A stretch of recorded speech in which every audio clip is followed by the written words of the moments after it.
Whoa, buddy. Put that thing back in its holster. We haven't gone anywhere. I don't understand. Check out themichaeldukesshow.com for information on how to get access to the podcast.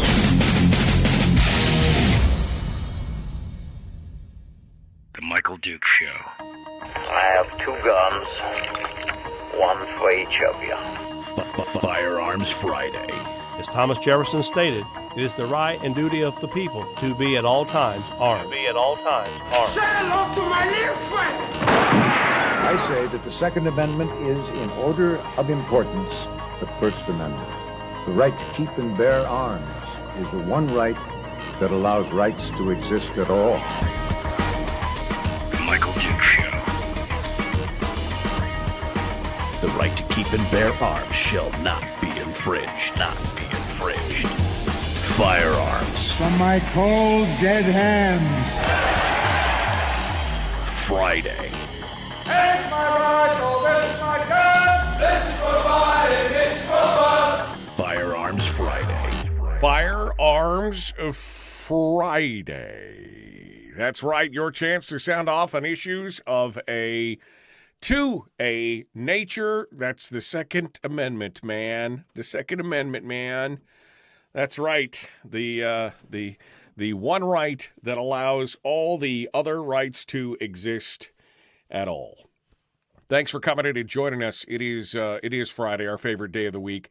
What I like to call my 2-hour therapy session every week, where we get a chance to talk about all the issues that are concerning us in the country in this uniquely American ideal of self-defense and protections. So, how are you? Good morning. Welcome to the program.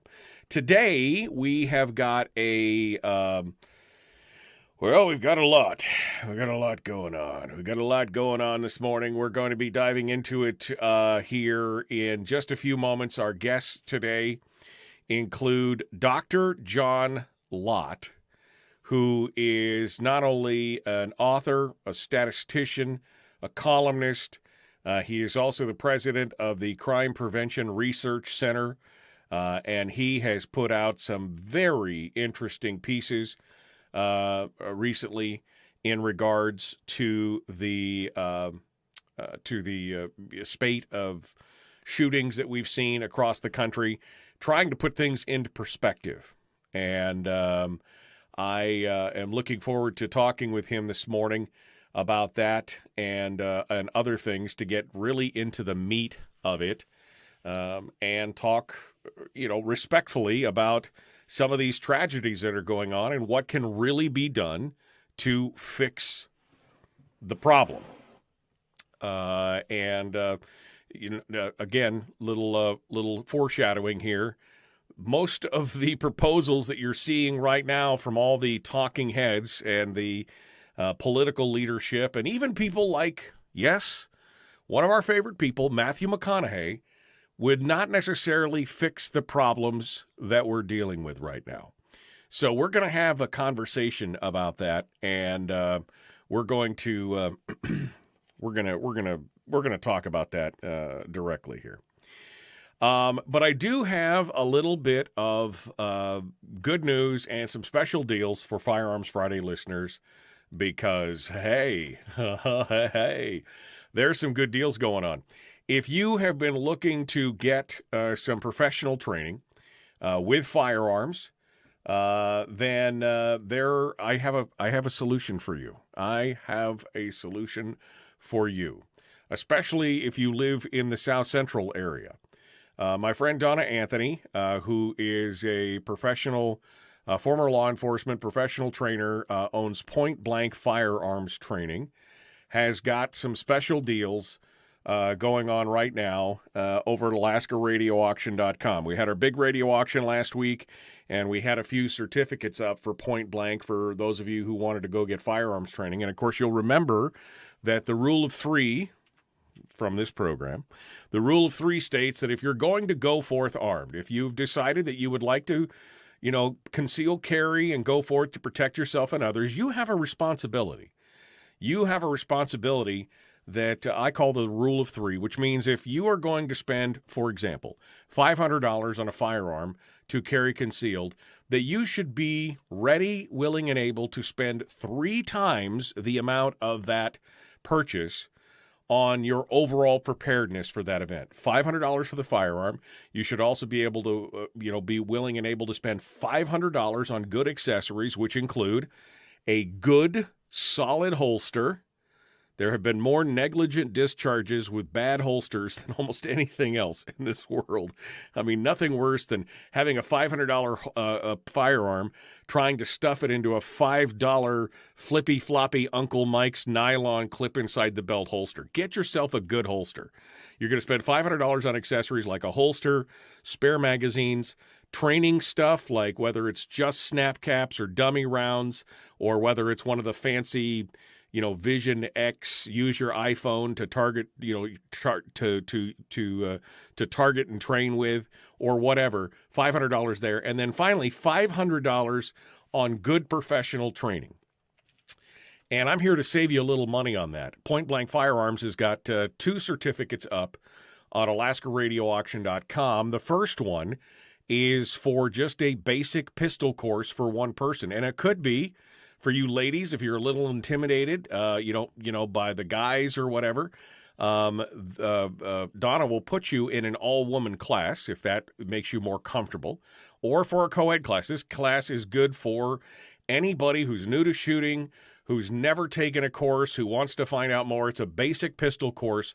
Retail value is $125, but you can get it right now for $69 at AlaskaRadioAuction.com. I'm posting it up in the chat room right now so folks can go take a look at it. But there's only 3 of those left. And then the second one is if you've decided to go forth armed, she has a concealed carry permit course. Now, of course, in the state of Alaska, this is a constitutional carry state. We were the second one in the nation to put that in place, meaning if you legally can own the firearm, you could legally carry it.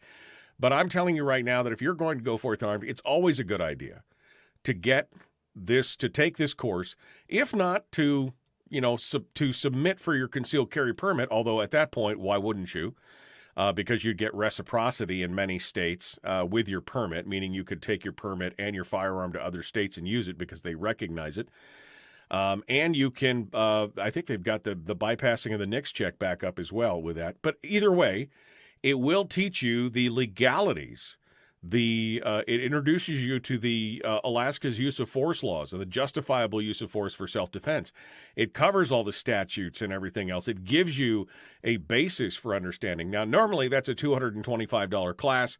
Right now, it's only $124. But there's only 6 of those in stock. So if you want to do it, and you can get 2 of them and take a friend, take a spouse, take a loved one, whatever. These are both available up at AlaskaRadioAuction.com right now, but it's first come, first serve. So the first handful of people who go out there and pick these up are going to get them. And in fact, if you're just brand new, you could get the basic firearm course and get the concealed carry course.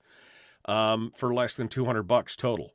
And you would, so the rule of three, you don't have to spend the $500 on training. You can get $500 worth of training for just under $200. So go on out to AlaskaRadioAuction.com right now and just search up Point Blank Firearms, and you'll find those certificates. They are ready to go right now. Professional training from former law enforcement and active shooter instructors and everything else.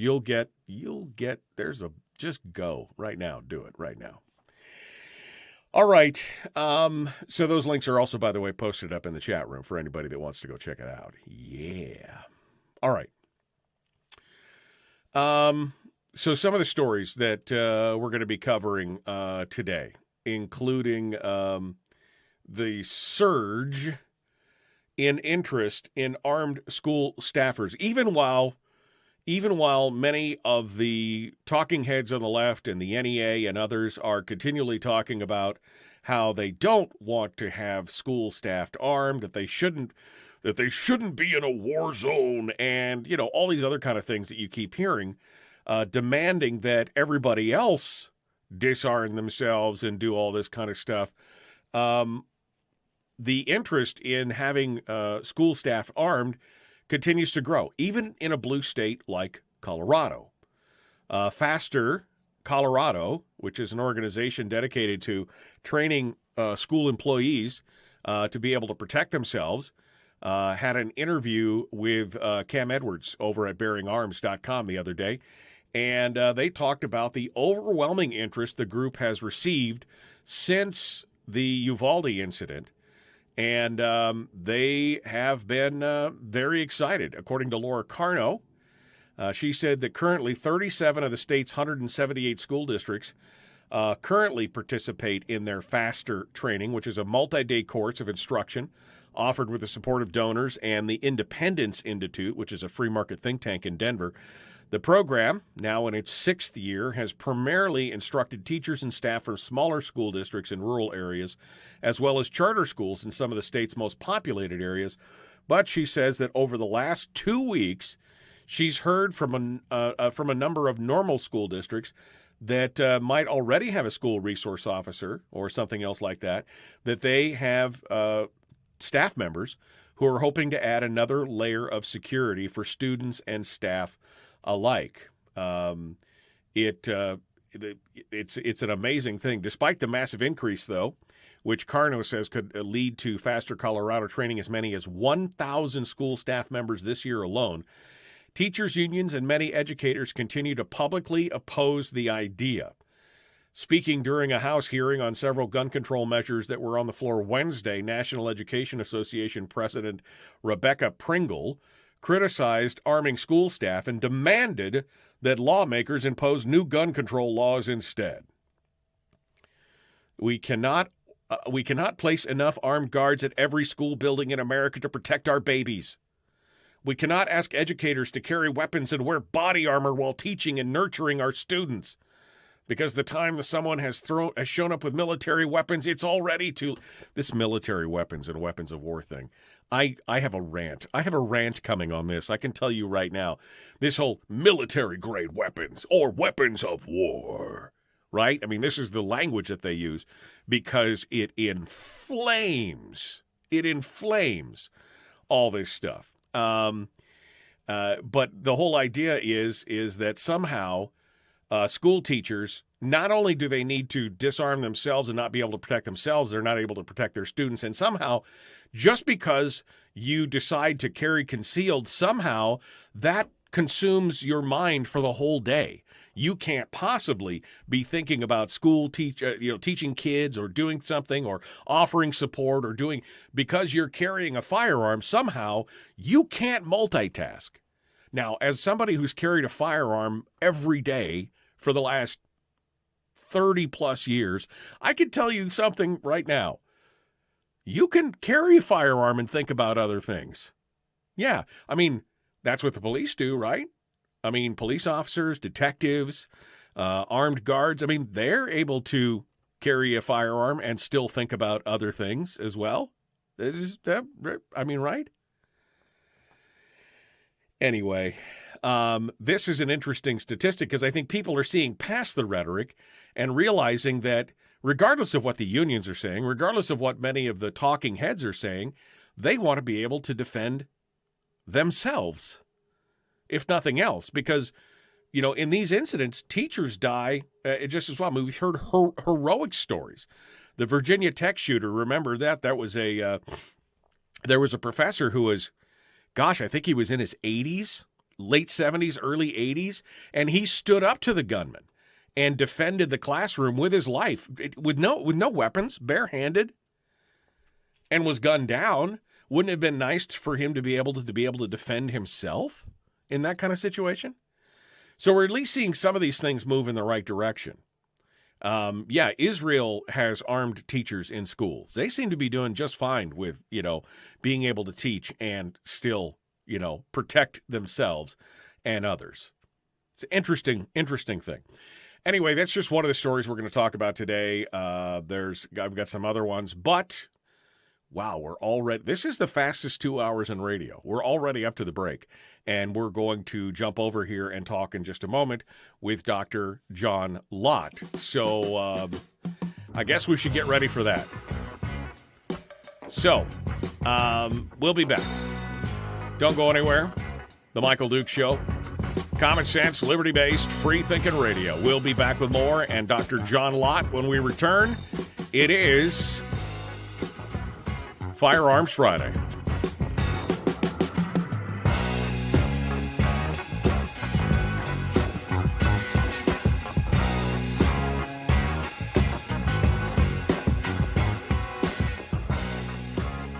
We're broadcasting live through a series of tubes. Allowing all of these entities to provide streaming stuff going on the internet. Well, it's kind of hard to explain. Sorry.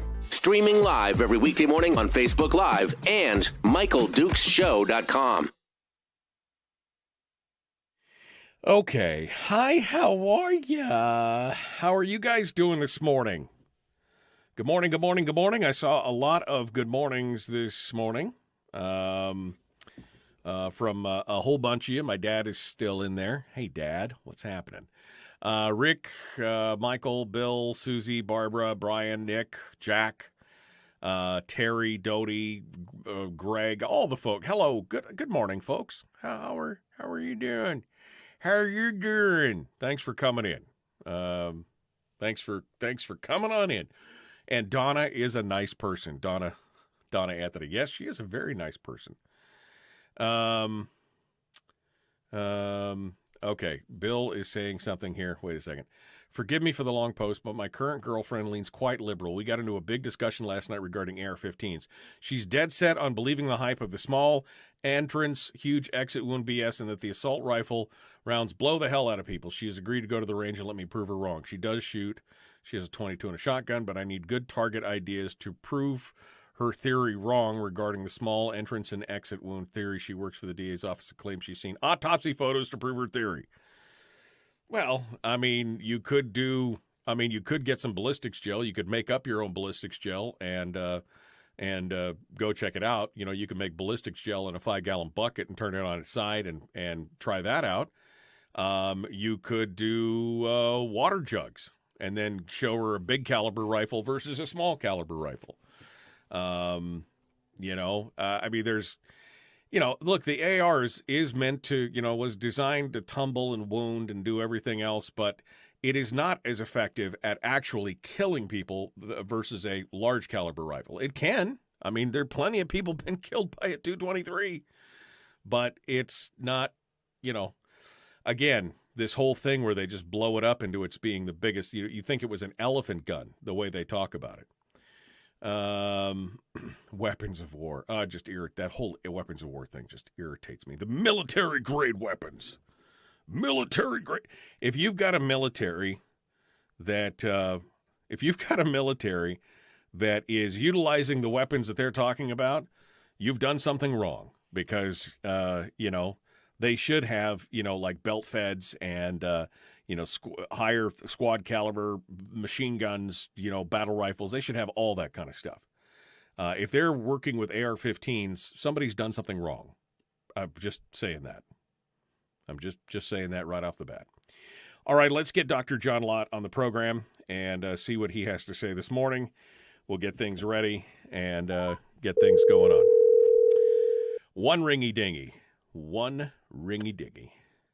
John Lott. Good morning, Doctor. It's Michael Dukes calling. Yeah, could you call me back in like 1 minute? I can, in fact. I can. All right, I can. thanks. All right. All right, Dr. John Lott, we'll call him back in just a minute. Yeah, you could shoot watermelons. You can do, although watermelons will pretty much blow apart if you shoot them with anything that is going very fast.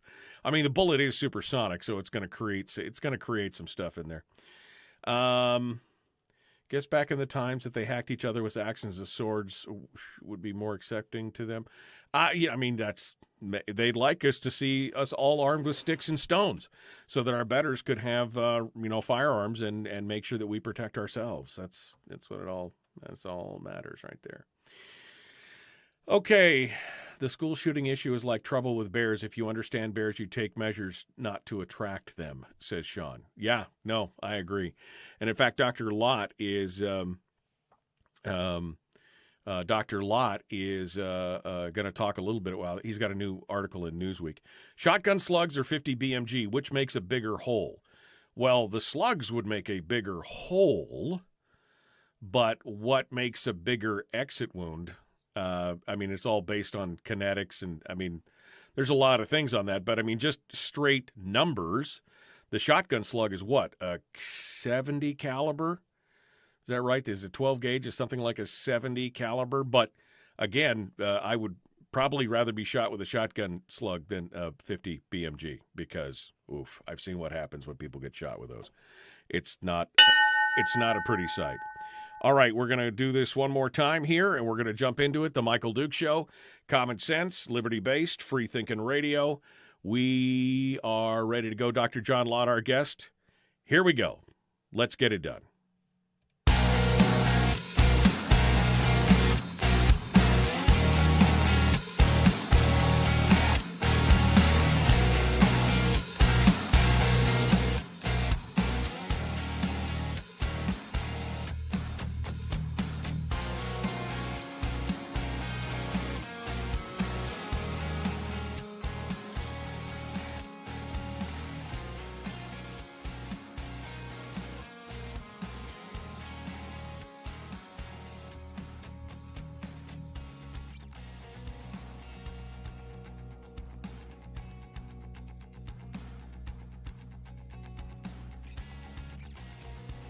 All right, welcome back. It is the Michael Dukes Show. Sorry there, we're getting things squared away, getting ready to jump into it with our first guest for today. And that is Dr. John Lott, author of many books, including, of course, the probably most infamous More Guns, Less Crime, his The War on Guns, and many, many others. He's also a statistician, a columnist, and the president of the Crime Prevention Research Center. He's got an article up in Newsweek here, which I'm posting up in the chat room right now, which touches a little bit on the tragedy that occurred there in Uvalde and why a lot of these options that we keep hearing about are not really going to solve any of our problems, which we've talked about on this program many times. Dr. John Lott joins us this morning. Good morning, sir. How are you? Good morning. Great to talk to you again. Thanks for coming on board and joining us. All right, so we know the knee-jerk reaction, Dr. Lott, in any of these situations is essentially it all boils down to we must do something. That's the answer because it is a horrific event. We're not going to debate that. It's a horrific event. It's tragic, and the public is outraged, fed by the news media and everything else. And so politicians feel obliged to do something. The problem is that most of these responses are emotional responses, and what they're actually proposing would do usually nothing, if very little, to affect these things. And this article that you wrote says the focus on gun control won't solve our problems here. Let's talk a little bit about why you say that is. Well, my concern is that they're more likely to make things worse or have no effect. I want to do something, but I want to do something that's actually related to these attacks. So we have Biden and others going out and saying, well, we need background checks on the private transfers of guns. I want someone to point to one mass public shooting this century that would have been stopped if such a law had been in effect federally and it had been perfectly enforced. Right. Because I can't find such a case. Right. They want to go and push red flag laws. And I think the evidence is that these red flag laws actually increase suicides rather than decrease them. Look, very few people talk about the fact that we already have better laws on the books. If they want to make some tweaks to those, fine, let's talk about them. But so what we have right now, all 50 states, including Alaska, and the federal government, have what's called involuntary commitment laws. It goes by different states, names in different states. Right.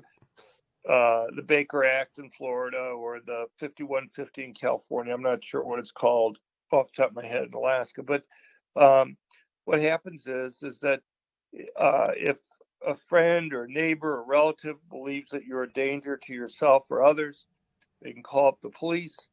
And if the police believe that there's a reasonable suspicion, which is like a 20% probability or so, they can take the person in for a mental health evaluation. Mental health care experts will evaluate the person.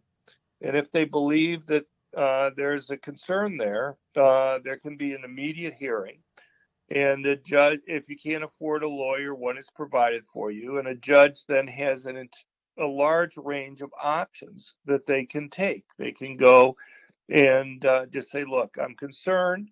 I'm not going to involuntarily commit you, but if you agree to, outpatient voluntary commitment, we'll have you back in a couple of weeks and we'll evaluate the situation. Or, if they wanted to, they could take away your gun, or if they can involuntarily commit you, but there are other things that they can do. The red flag laws essentially gut all those protections that are there. If all that happens with red flag laws is if somebody's concerned, they put in a complaint. The only thing that the judge sees in front of him is the written complaint. There's no ability for you to go and challenge anything that's there. You don't even know that there's a complaint there. Right. The first thing you know that there's an issue is the police are showing up at your door at 5 a.m. in the morning in order to take your guns. Right. Maybe within a month after that happens, there will be a hearing.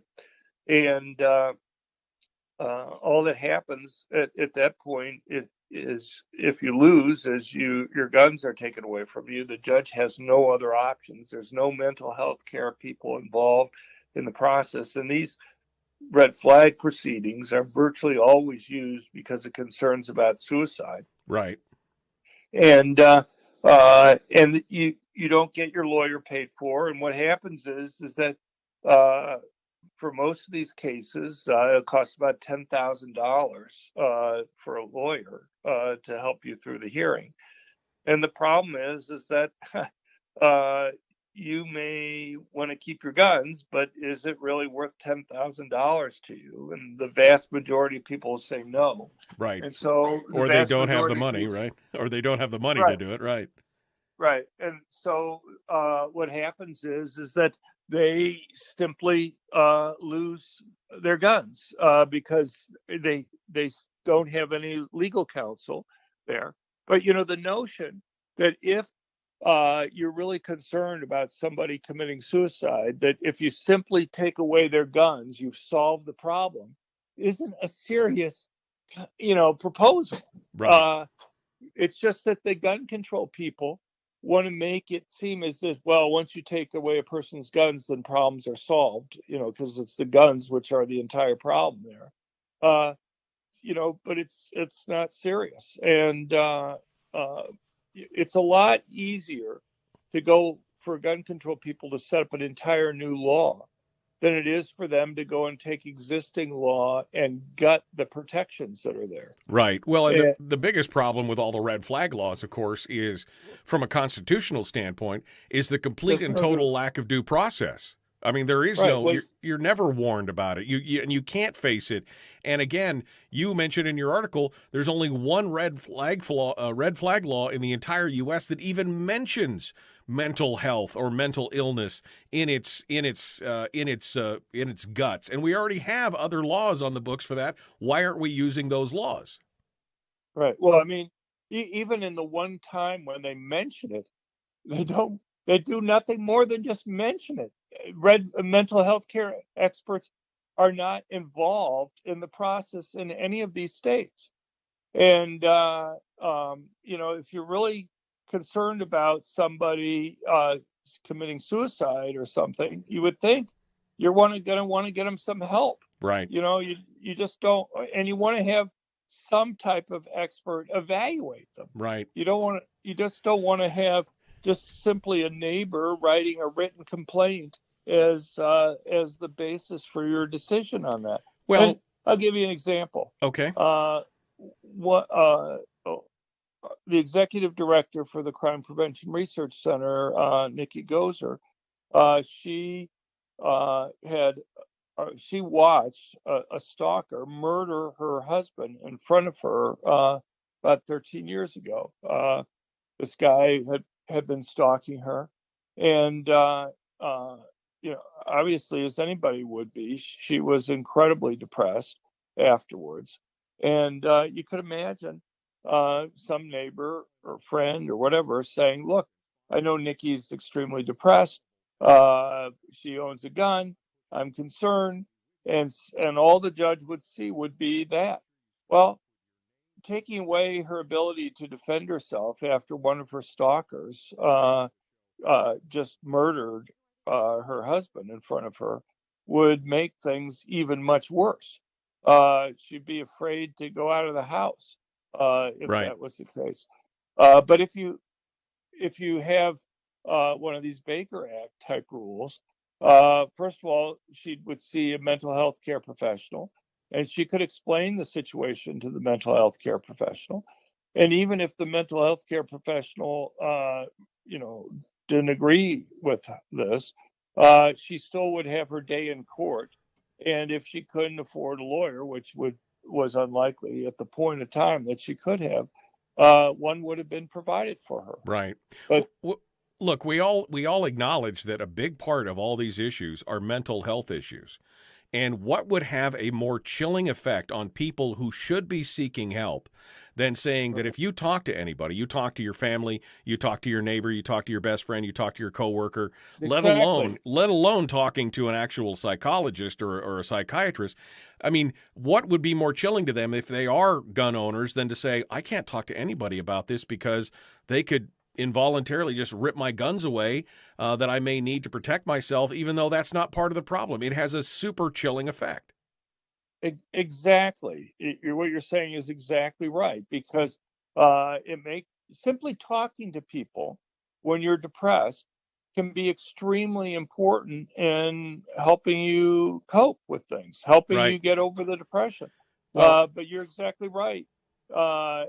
They understand this kind of point in other areas, but for some reason, when it comes to guns, liberals kind of refuse to acknowledge that this can happen. And it's not just for somebody like her. Take police officers. Police officers tend to be depressed at a relatively high rate compared to everybody else. They tend to commit suicide at a relatively high rate. But you take away a police officer's guns, and you've taken away his job. Yeah. Well, so do we really want a world where police officers are afraid because they're going to lose their jobs to go and talk to other people about the horrible things that they see on their job that make them depressed? Well, that's been that's been one of the biggest problems, again, with like veterans coming home from war zones who want to talk, who need to work through things like PTSD and trauma that they experienced on the battlefield, but they're becoming terrified to talk about it because the second that they say they may be suffering, they're afraid that they're going to lose their gun rights on top of that. These are people who are trained and used firearms every day and did all that, and it's the same kind of thing. So this is just one. This red flag thing is just one aspect of it. But you start off the article with what I think is a very interesting point, and you have made this point many times on this program and many other venues, where you talk about, here we have a gun-free zone. This is a place where people are banned from carrying concealed handguns, and yet perpetrators are searching out these areas. There was the case in California where the kid wrote in his journals how he was trying to pick the place, and you talked about that in the past, where he said specifically he was looking for a gun-free zone. And the Buffalo shooter, you write about that in the article. He says the same thing, right? No, exactly. I mean, the bizarre thing is that time after time, where these guys have left written records, they explicitly talk about how they picked the target that they did. It's just amazing that, as you say, the Buffalo shooter that we just had had a very vivid description of his ideal target, that he wanted to go to a place where people didn't have permanent concealed handguns, because it made it easier for him to go and do the attack. The bizarre thing is the gun control people say, well, this good guy with a gun stopping these attacks doesn't work because in the Buffalo grocery store attack, there was an armed uniformed guard there, even though nobody had a concealed handgun. And what they don't seem to understand, and I've written about, I don't know how many times, is if you have one person in uniform who has a gun, and this murderer had cased the grocery store, so he knew that there was a guard there, he knew where the guard stood. You have a real tactical advantage over that one person in uniform. If you kill that one person in uniform who has a gun, you're going to have free reign to go after other people at the place there. And so who do you go after first? Right. And, being a guard, whether you're the lone guard at a school or someplace else, so you have somebody in an elementary school, they're in uniform, they're there day after day, week after week, month after month. What's the odds that anything's going to happen at any particular elementary school? See, we've had a couple big school shootings at elementary schools. There are tens of thousands of elementary schools around the country. It's a very boring job. It's hard to be on your toes day after day, week after week, month after month. The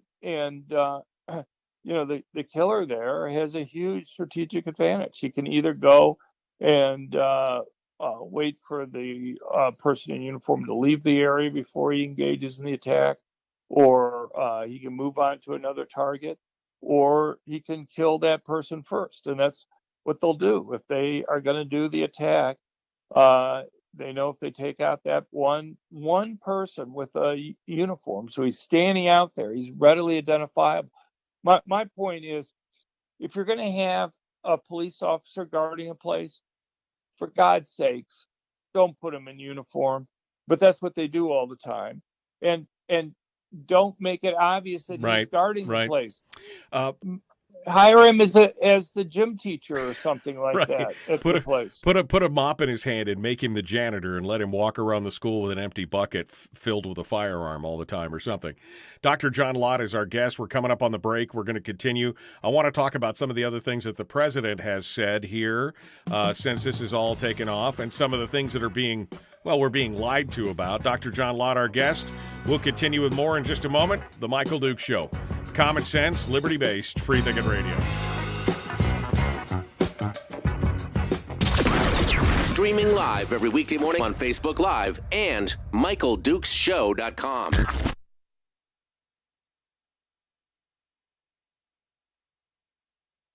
Okay, we're in the break right now. Dr. John Lott is our guest. We're talking about, again, some of the issues that are coming up on here. I think the one thing, as a statistician, Dr. Lott, you probably get a lot of criticism. I watched the other day, Ana Navarro, who is supposedly a Republican, was having an interview with Jonah Goldberg. And he basically just said, look, I just, let's put everything kind of into perspective. And he talked about that, the number of children in America, 54 million children who go to K through 12. And in the last 29 or 30 years, 170 have been killed in school shootings. So it's kind of like a statistical, don't go too far over the edge. Don't make an emotional decision is kind of, I think, what he was trying to say. And when you look at it overall, and even if it's not just children, just even deaths, statistical deaths by firearm, and then even breaking it down further into a subset of long guns, and then breaking that even further down into the subset of the so-called, assault rifles or black rifles or whatever. We're talking about a fraction of a fraction of a fraction, and yet everybody acts as if it's happening on every corner every day. Everyone's a tragedy. Don't get me wrong. Everyone, every child, every person lost is somebody's, child, mother, brother, sister, whatever. But the whole thing is that statistically, it's still excruciatingly low, but we keep getting fed this idea that it's happening every day on every corner, and you should be essentially jumping at shadows. Right. Look, I didn't agree with either of them. At least he's pointing out, because he was saying how much he agreed with everything that the actor McConaughey was saying. And McConaughey just went through the litany saying, we need background checks, or changed background checks. We need red flag laws, things that you and I just discussed. And so he was in complete agreement with all the different types of gun control laws there. He was just saying, let's not, dial back the rhetoric a little bit on it. And, of course, she was for all those laws, but, having the rhetoric that she had there. I've never seen anything that she said that would make me believe that she's ever been remotely a Republican. But but I'm not sure he is either on this stuff. So who knows? It just. But again, I think the whole thing is that you're basically going to throw 99.99% of all legal, lawful, law-abiding American citizens, gun owners, and everything else. You throw them under the bus because of the actions of a fraction of a percentage of the people out there who are doing things which, of course, suck up all the press in the room, get all the oxygen in the room. And that's not the answer, because somebody drunk drives and hits a bus full of kids and kills everybody. You're not going to basically pass a new national law and sue Ford Motor Company or sue Jack Daniels or everything else that they're talking about, because this happened in one instance, an anomaly, literally at the end of the day, statistical, within almost the margin of error. And again, not to trivialize the deaths, but to say you can't use that as a yardstick to punish 330 million Americans. Right. Look, I understand the desire to go and do something, and it may be small. It's just that let's do something that's actually related to this. But, beyond that, I guess what I would have pointed out is whether it's small or large, you have to look at also the benefits that are there. On our website at crimeresearch.org, we have literally dozens of recent news stories of people using permanent concealed handguns to stop what otherwise would have been a mass public shooting. You have these laws that go and ban guns in different areas, or ban certain types of guns, what have you. The thing is, who obeys those laws? And the problem is if you pass laws that primarily disarm law-abiding good citizens, not criminals, you actually make it easier for criminals to go and commit crimes. And the gun-free zones is a perfect example. I mentioned Nikki Gozer earlier. Her her husband was murdered by this stalker in a gun-free zone. Right. She obeyed the law. At the time, any establishment that served alcohol, you were not allowed to bring your permanent concealed handgun in. She obeyed the law there. She left her gun locked in her car when she and her husband were in that restaurant. The murderer obviously didn't do that. In fact, Right. the murderer took advantage of the fact that she and others were obeying the law. And that's what these guys do. You read the diaries, you read the manifestos, like the Buffalo murderer. Right. And, Oh. so it's kind of like, would you put a sign in front of your home that said your home is a gun-free zone? Exactly. If somebody was... Hold on. Somebody was... Hold on, John. I'm sorry. We're coming back to the radio. Hold on a second here. We're going to jump back into it. We'll start this discussion again.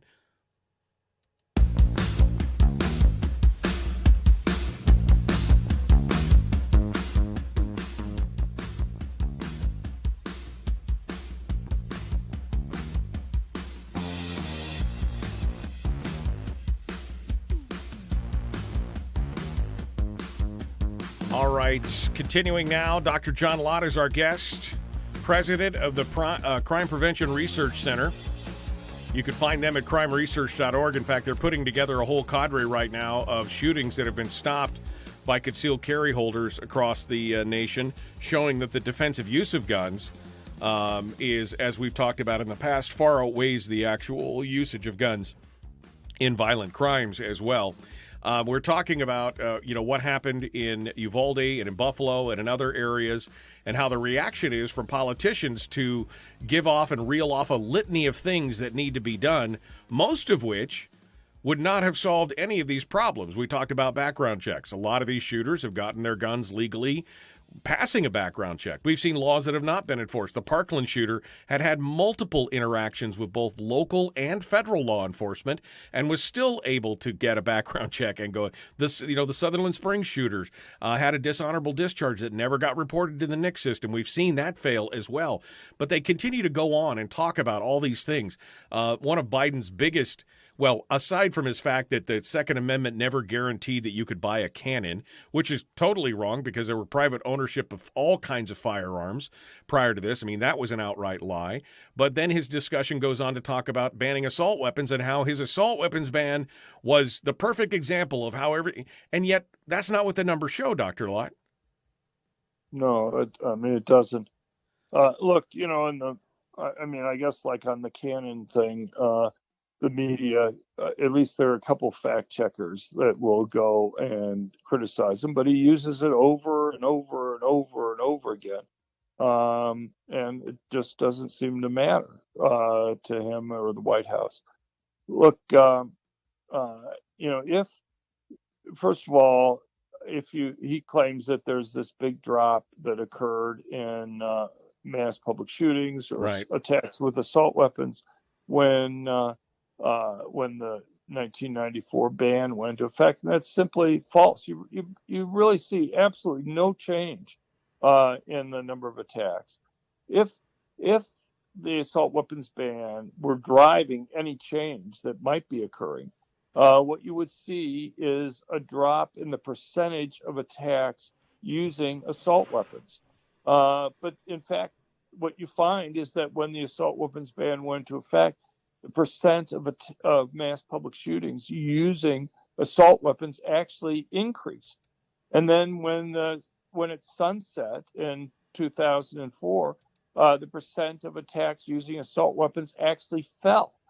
So, the only way you can have it so that the assault weapons ban is driving any changes is that when the ban goes into effect, you have a relatively large drop in attacks with assault weapons compared to attacks without assault weapons. Because you might actually have somebody who would have been using an assault weapon, if it matters now, to go and use a handgun or something.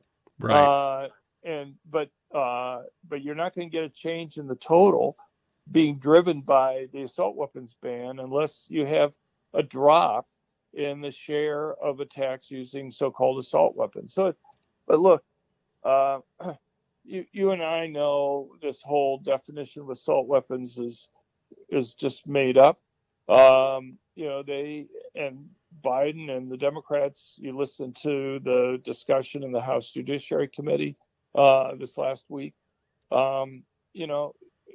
I don't know whether these guys purposely don't understand what a gun is or how it works or whatever, but it sure comes across that way. They keep on referring to an AR-15 as a weapon of war, a gun that the militaries use, which is completely false. It fires the same bullet with the same rapidity, doing the same damage as a small caliber semi-automatic hunting rifle. Right. And if they want to, and Biden just in the last week or so, I guess just the week before last, was talking about 9mm bullets as being high caliber bullets, and that 9mm bullets, any gun that can fire 9mm or above should be banned. 88% of the handguns sold in the United States use 9mm bullets or above. Essentially, virtually all rifles use that. I mean, you take a 22 caliber long round rifle bullet, and it's not that much different from a 9mm in terms of velocity, the ballistics, right? The ballistics, yeah, right. The damage ballistics, right? We're down to the last 4 minutes here, so I want to give you an opportunity. I mean, what is the solution? Because again, they're giving us, word salad and lies and innuendo, and we must do something kind of rhetoric. But what is, part of the solution here in your mind, Dr. Lott? You've been looking at this for a long time. What do you think fixes this? It's what we talked about earlier. You gotta get rid of these gun-free zones. These gun-free zones haven't been around forever. The Federal Gun Safe School Zone Act got originally passed in 1990. It didn't go into effect. They had to revise it in 1995. But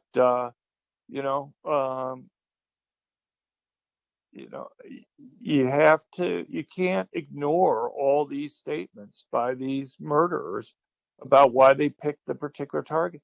I have to say, one thing that's kind of amazing to me is the number of these attackers that actually say in their diaries or manifestos that they know after their attack there's going to be a new push for gun control. The Buffalo murderer actually picked using an AR-15 because he knew it was going to get people the most upset. Right.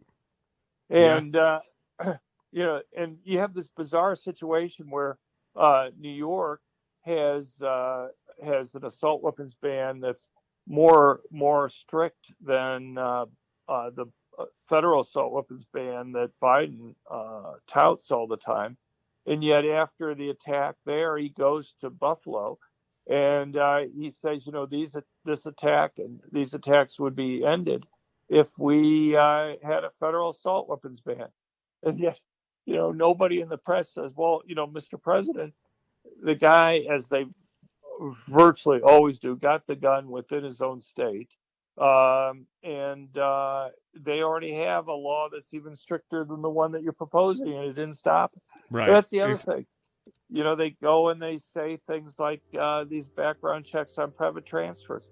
I wish one reporter would go and ask, you say, okay, you say this is the solution.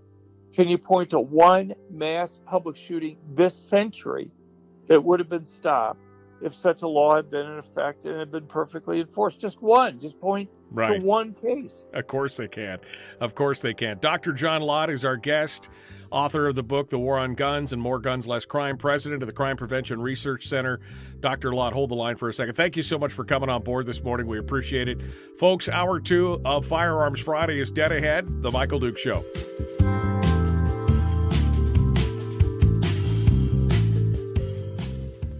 Sorry about that, Dr. Lott. We were up against the hard break there. But, yeah, I mean, I find it ironic that nobody wants to ask those questions. There's really, the lack of journalistic integrity in this country is astounding to me that they just, again, there may be some fact checkers that call the president on something, yet he continues to use the same trite and obviously untrue facts over and over and over again. And pretty soon people just act like, oh, that must be the truth.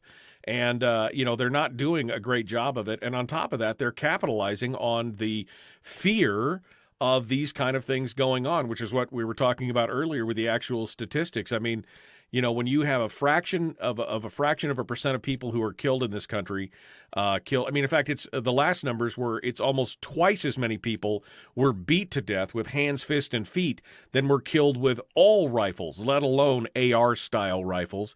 And yet there's no hue and cry on that, but it's just become such a spectacle that that's what we've come to expect in this country. Right. No. I don't know. I mean, the media doesn't even try to present things on both sides. There's so many myths out there, such as that the United States is somehow unique in terms of mass public shootings. People go to our website at crimeresearch.org. We have data from other countries. The United States is way below the world average. We make up about 1% of the world's mass public shooters, and yet we make up about 4.5% of the world population. You look at Europe, there are many countries in Europe. What people don't do is put these things in per capita terms. You have to adjust for the fact that we have over 330 million people in the United States. Right. You have countries in Europe that have 3, 4, 5 million people. The most populous country in Europe is Germany with 80 million. France has 60 million. Just simply having 4 or 5 times the population of these other countries, you expect us to have more of whatever. It's not like you're going to go and compare the number of murders in Texas to the number of murders in Alaska, okay, in order to try to figure out what the murder rate or the rape rate is or something. You have to adjust for the fact that, Texas may have... They got 10 times the population of Alaska, right? Well, I think it's more than 10 and maybe closer to 20 or something like that. But it's just... Anyway, you gotta take those things into account. But yet, even though they'd never compare crime rates or crimes across states by just looking at the total number, for some reason they're locked into doing that when it comes to mass public shootings. Well, it's because it fits their narrative, right? I mean, that's really what it comes down to. It's a narrative that they want to follow. That's why they do it. That's why there's chicanery and deception with the numbers, is because it fits ideally into their narrative. What they want is that Americans should be disarmed, and if we all just had no firearms, we'd live in a utopian society. Except, of course, we know even from examples that they like to hold up, like England and Australia and other places, that doesn't necessarily fit. That's not exactly what happens. Right. I mean, on our website, we also go through what's happened in those other countries. The UK, for example, people will say, well, look, the UK has very strict gun control laws. They ban, handguns and rifles and stuff. You can get a shotgun if you go through a long licensing process. And they say, look, they have a low homicide rate, so it must be the strict gun control. But what they ignore is that while the murder rate or homicide rate in the UK is still lower than the United States, it went up after you had the handgun ban, for example, in 1997. Right. The gap got smaller because it went up relative to the United States. So, it's or Australia. It's just kind of a complete misreading of the statistics to say that their gun buyback that they had in 1996 and 1997 lowered firearm homicides or firearm suicides or whatever. It's just those have been falling for a decade and a half beforehand. They actually continued falling, but at a much slower rate after the buyback had occurred. People just compared the before and after average, but if you just take a simple example, let's say it had been falling in a perfectly straight line before and afterwards. Right. Would you look at that and say, well, it made a difference? I mean, the after average is below the before average, but it was going at exactly the same rate down beforehand as it was afterwards, had no change in it at all. You wouldn't say that it had an impact, but in fact, it started falling at a slower rate afterwards. And beyond all that, people were able to go back and buy guns again. And by 2010, the gun ownership rate in Australia was above what it was before the buyback.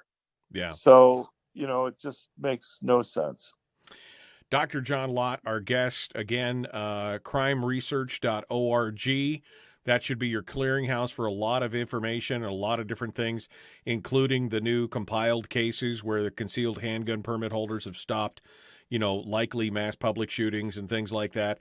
It is some fascinating data. Dr. Lott, we appreciate all your hard work, and we look forward to talking to you again here in the future. Well, thanks for having me on. I appreciate it. As always, it is my pleasure, sir. Thank you for being part of it today. All right, folks, we are coming up on the return. We're going to be jumping back into it here. We're going to open up the phone lines and do some open line, open forum, some gun Q&A, so to speak. And we're going to be talking about that and more. Just continue in if you'd like to call in. We're going to throw the phone lines open at 907-433-3150. It is The Michael Dukes Show. Common sense, liberty-based, free-thinking radio. Here we go.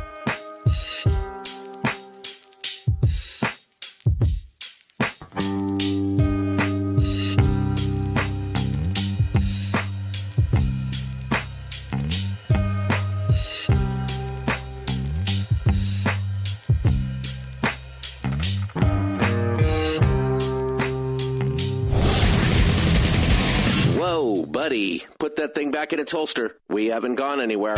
I don't understand. Check out themichaeldukesshow.com for information on how to get access to the podcast.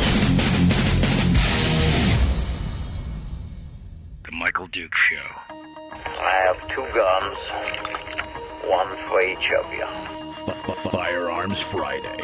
As Thomas Jefferson stated, it is the right and duty of the people to be at all times armed. Say hello to my little friend. I say that the Second Amendment is, in order of importance, the First Amendment. The right to keep and bear arms is the one right that allows rights to exist at all. The Michael Dukes Show. The right to keep and bear arms shall not be infringed. Not be infringed. Firearms. From my cold, dead hands. Friday. Here's my rifle, this is my gun, this is for fighting, this is for fun. Firearms Friday. Firearms Friday, your chance to sound off on issues of a two-way nature right here on The Michael Dukes Show, broadcasting live across the state of Alaska on this, your favorite radio station, and or translator, and around the world on the interwebs at michaeldukeshow.com, Facebook, YouTube, Twitch. We're kind of everywhere here this morning.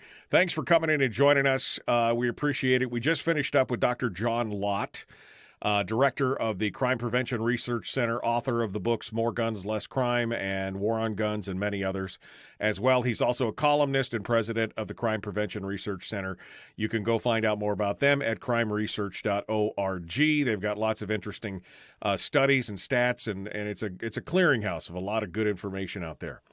We're going to open up the phone lines for this segment. We got Willie Waffle coming up at the end of the show today. Willie, of course, is going to give us our entertainment review, and we're going to talk to him to kind of lighten the mood at the end of Firearms Friday, as we do every day. But right now, let's open up the phone lines at 907-433-3150, 907-433-3150. Any chat or discussion today, and let me issue an invitation to somebody. We've also got some comments that we're going to talk about here in the chat rooms as well, including this latest that just popped up before we came back on the air.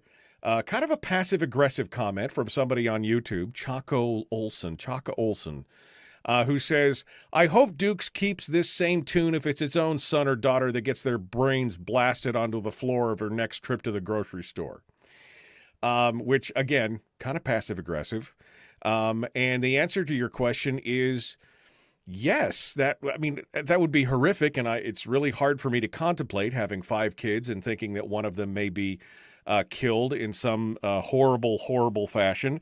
Would that change my viewpoint on everything that we've been talking about today, as far as guns and firearms and rights and protections and everything else? And the answer is, I don't think it would change my tune at all, because, it would be horrific. I would obviously be heartbroken. I would be angry. It would be shattering, just as it is for every one of those parents at, in Buffalo or Uvalde or Parkland or Columbine or any of the other tragedies that we can, reel off from the past 30 years. Each one of those would be horrific. But the bottom line is that, it's either principled or it's not. You cannot make decisions on things like this, on policy, from an emotional standpoint.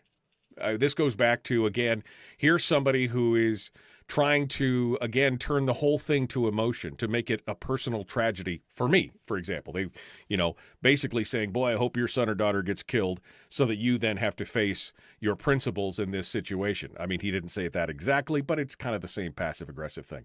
And I've had threats like this before on Facebook and other places where I had somebody sometime PM me and say, I hope your whole family gets killed with an AR-15, and then you'll have to deal with it, kind of thing. And look, people are trying to spin this in an emotional way. And I'm trying to make a point that, first of all, statistically, the likelihood of this happening is fairly low, percentile-wise, especially if you're, doing things like not putting your kids into a public school system with gun-free zones and everything else. But also to point out that, you have to train yourself to be able to protect yourself. I mean, I teach my kids about situational awareness. I teach my kids about a lot, and my kids are really, most of them are not. My youngest is 16, so most of my kids are nearly full-grown adults, and so I'm taught them this their entire lives, to pay attention to what's going on around them and doing this. Now, could one of them potentially be killed? Yes, absolutely. Would it break my heart? Absolutely. Would it change my position on being able to defend myself or others? No. And in fact, a lot of my kids would be going out there as adults, going forth armed. Why? Because I've instilled in them those principles. Does that mean that they're bulletproof and that they may not be hurt in those situations? No, but at least they would have a reasonable ability to fight back. I know that what this person just commented on YouTube is an attempt to try and shut me down, to try and shut down what I'm trying to portray to you, what I'm trying to tell you. And that is a tactic of those people who are full of, of the wish that you all be disarmed, that we all just get in line and toe the line that Uncle Sugar says that we should toe and do what we need to do for the common good. That's exactly what that is. That comment is meant to shut people down, to stop you can't answer to that. You can't answer back to that. Checkmate. I just throw your children on the bonfire. Checkmate. You can't answer to that. Yes, I can. Again, horrific to contemplate. But don't think I haven't contemplated it before. Don't think that I haven't thought of the potential for the worst case scenario and tried to plan for it. Hence the reason why I've carried a gun for 30 years. Because I've contemplated the worst case scenario. I would say this to Chaka Olson. I would say this to you. How many of those parents wished they had been in the school and had been armed? How many teachers who are in that school or any of these schools wish they had had the ability to defend themselves? I mean, to put it back on you in that way, how many? 433-3150, 907-433-3150. The call-in line powered by our friends at Satellite West. You can find out more about them at satellitewest.com. Let's go over to the phones and see what you guys have to say this morning. We start off over here. Good morning. Morning. Hey, Michael. Hey, Fred. Michael, how you doing? It's Fred in Rhode Island. How you doing? Fred in Rhode Island. What's happening, my friend? Well, it's been an interesting week. They put the up here in Rhode Island. They got the knee-jerk reaction from the uber liberal progressive left. Putting in a magazine ban. There's 3 bills that just went to the House. The Judiciary Committee voted on them, and today it's going to a floor in the House over here in Rhode Island on 10-round limit on magazines, a 18 to 21 on any long guns, and the third one is, what is the third one? I'm trying to rack my brain here. Carrying a loaded firearm in public, a loaded long gun, a shotgun or a rifle in public. Those are the 3 that are going for a vote today in Rhode Island, which is it's not surprising. It's all a knee-jerk reaction to what happened in Uvalde and Buffalo. Well, I mean, let's break that. Wait, Fred. Let's break that down for a second. So, no loaded long guns in public, magazine ban. What was the middle one again? Middle one was raising 18 to 21. Okay, so 18 to 21. A long gun. All right, so let's look at all of those things real quick and take a look at that. So, would these have fixed any of the shootings? Well, the magazine ban wouldn't have made a difference, right? Because he had 47 minutes alone in a classroom. He could have reloaded as many times as he wanted in that time frame. Not having a loaded long gun in public. He'd already decided to go on a school ground with a loaded firearm, which is a federal felony. He'd already decided to murder people, also a felony, and everything else. Now, the one arguable thing, I guess, is raising the age from 18 to 21. In the Uvalde case, well, maybe that would have made a difference. He wouldn't have been able to legally purchase his firearm. But that just takes me right back to the Newtown shooting, where that shooter killed his mother with her own gun. She was an adult. She was well over 18. He killed her, took her gun, and then used that to shoot up a school. The Columbine kids, none of those kids were of legal age to own any kind of firearms, and yet they did so. How is any of those things going to stop what has been happening in these cases? It wouldn't have any effect at all. Yeah, absolutely. That's the whole point. It's a knee-jerk reaction to something that the Pied Piper has, whistled down to the crowd, and then just eating it up. Just buying it hook, line, and sinker without any question, without any common sense, without any forethought. It's really stupid, this whole thing. And just to comment on your friend there that called in, that Chucker there called in with his remarks. I mean, if anybody's going to say that publicly to another person, I'd put them in the same category as the nut jobs who do the mass shootings. I mean, this guy has got problems just to even think that, to another person.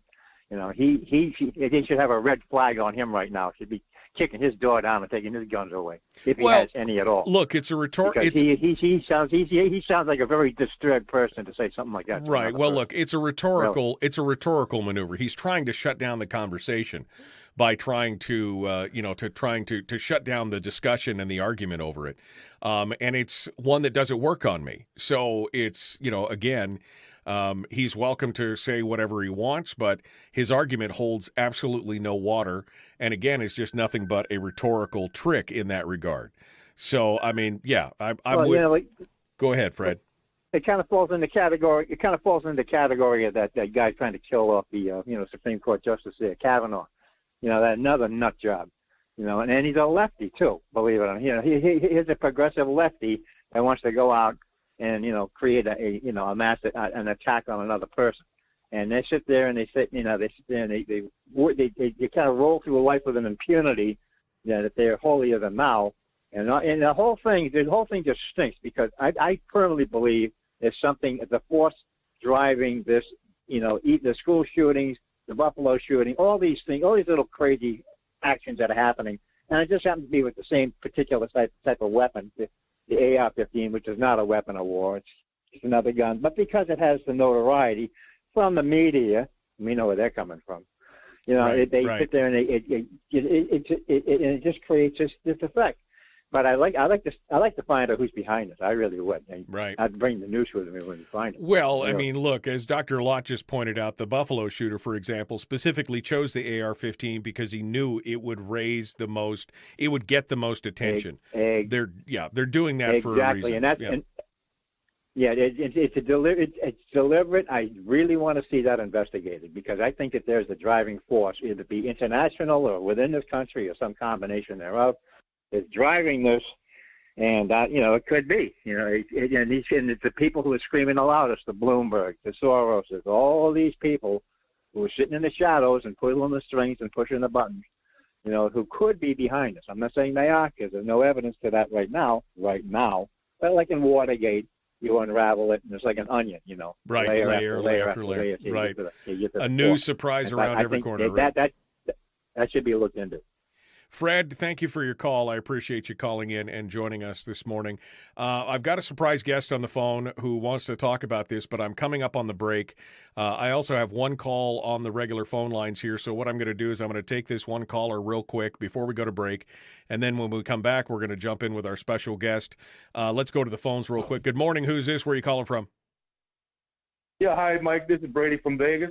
Brady, quickly here. Yeah, really quick. What we're missing an issue is all these shooters that are killing all these people, the mass shooters, all have drug problems, psychological problems, and they're on really psychotropic drugs.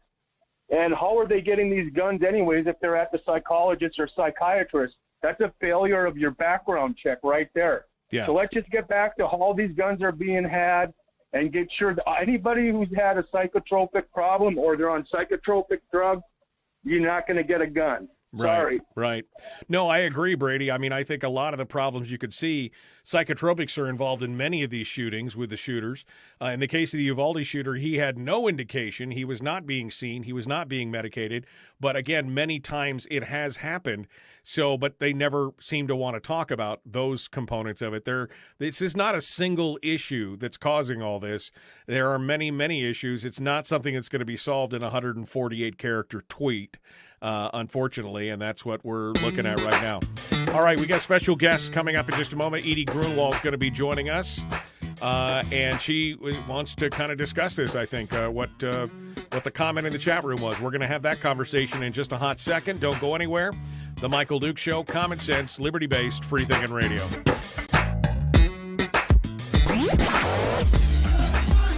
Our light, our guide, and our trusted friend. Michael Duke Show.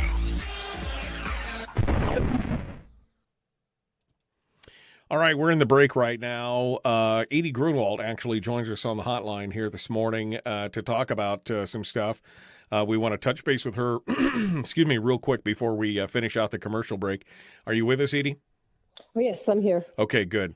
I definitely want to hear what you have to say. Do you mind holding for a minute here before we come back to radio? I want to have everybody on board when we start talking about this, if you would. Yes, no problem. Okay, good. All right, Edie Grunwald's on hold right now with us. We're going to be talking with her here in just a hot minute. But again, folks, this is nothing more than, again, just a rhetorical device, an attempt to shut down the discussion in the discourse by basically, I mean, it's almost a form of ad hominem attack, trying to make it, personalize it to you, to make you not want to talk about it, to shut people down. Well, if your children were, I mean, then you wouldn't want to, I win. I've won the conversation. No, you haven't won the conversation because you haven't thought all of this out to its logical conclusion. First and foremost, I would hope that my children would be, a little bit more aware than the average bear, so to speak, of situations like that their fight or flight response is probably higher than most people, and that they would be willing to de-escalate or de-ass the situation. That means to leave the situation as quickly as possible. So maybe they wouldn't be involved in something like that. But the bottom line is it still doesn't change my outward perspective of we need to be able to defend ourselves, regardless of what's happened. And in fact, I feel like I would be like several of the parents of victims of these kind of crimes. There's a couple parents in Parkland and a couple parents from one of the other shootings where they basically came out even stronger and said, this is why we need more, the ability to defend ourselves, defend our children, and do things like that. The proclivity of the gun-free zone is adding to this. I agree with Dr. Lott. I mean, if everywhere you go, it used to be, I was reading something the other day, something about, that the well-dressed gentleman would always have a pistol on his person. This is from like the 1920s, 1930s, and they were talking about being a well-dressed, well-versed gentleman and everything. They would always have a pistol on their person. And this goes back to Heinlein's quote. I saw somebody quote it earlier in the chat room, basically saying an armed society, it was Barbara, she said a well-armed, but it's an armed society is a polite society. Meaning if you could walk into a room and not know who's carrying a firearm or not, you're going to watch your P's or Q's. If you decided to go in there and do harm to people, well, surprising if half the room turns around and shoots you, that is going to give you some pause. Whereas if you go to an area that you know that average law-abiding citizens are going to try and follow the letters of the law and not be armed and everything else, you've got fish in a barrel. And that's the difference. That is the major difference there. It's it's horrific. Herder says, missing a lot, bad internet, but creating a criminal class of people who have not committed any crime and with overwhelming probability will not commit one with any firearm does not stand a test to reason. Only proposing to restrict one's ability to defend oneself being in violation of something so basic, all in light of evidence, all has been given by Dr. Lott as well. And agreed.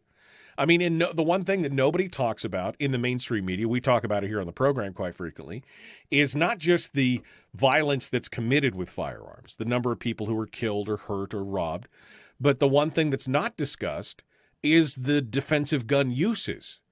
And I was happy and surprised to see that Dr. Lott has been collating cases where armed citizens have stopped mass shootings and other instances. But as I pointed out earlier, based on the various, different studies from different areas around the country, that even the lowest number from the Harvard Business School says that there are 90,000 instances of defensive gun use across the country every year. 90,000. When we have a death rate of about 11 or 12,000 people being killed by guns, 90,000 defensive gun uses. That's mind, and that the upper limit on that, by the way, is 2.5 million. There's a big difference there. All right, Edie Grunwald's our guest. We're jumping back into it. The Michael Dukes Show, common sense, liberty-based, free thinking radio.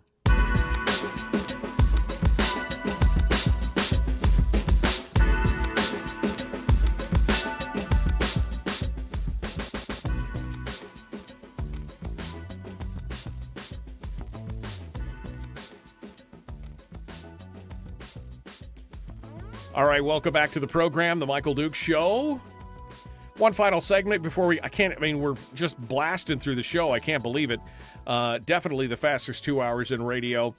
Coming up now, our guest on the program calling into us is Edie Grunwald, who is currently a candidate for lieutenant governor, but I think she's not necessarily calling in with that hat on today.